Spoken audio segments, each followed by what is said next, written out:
gee ntị ka m pịa gị ole otu ka nchi ibu na-eketa mgbọghị ngwaghị were mfuru iri arụsị na-eme ọfụma ka a na-akụrụ zinc ime ka chiama na kpọọ gị chiama abụrụ ebe kpọọ m onye obodo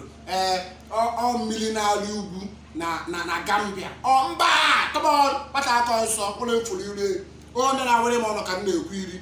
ịghọta dị oti na ime ọfụma mmụnwa onye obodo papa nkụ Makis Boys Capon nwere gị ọnụ onye ntị enweela ọnụ taa abụrụ onye ọzọ Jaru J-Money eze ego na lanka ezigbote mgbe iyo anyị adịrị na mma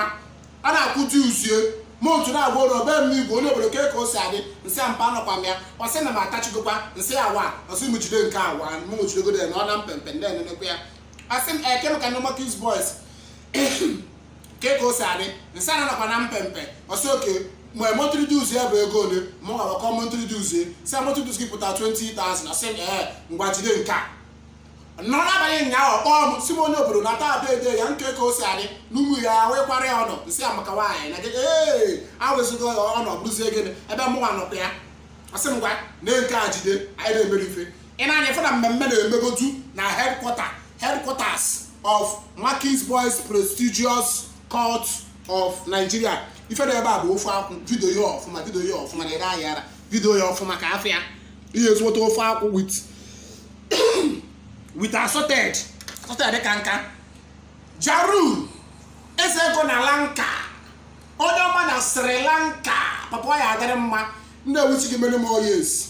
onye ọbụla ị na-achụ ọsọ ma ada onye na-achụ gị ọsọ ma ada onye chere gị echiche ọjọọ ọnwụ icheru mmadụ echiche ọjọọ ọnwụ ihe ọbụla ị na-eme na-aga aga ma nke ọma ma nke ọjọọ kọmuniti ile aka ọ ya na-aga maka chika na-agwa gị nsị adịghị asị mgba m pịa ka na-agwa gị ndị niile echego ụgwọ before this week agwụ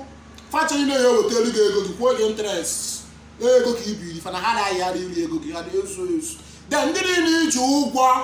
ya echefu ụgwọ iji fa delitie ya nọmba ụgwọ ka iji iburu mmadụ asị gị ogologo oge na-arụ isi ike na agara gị na mma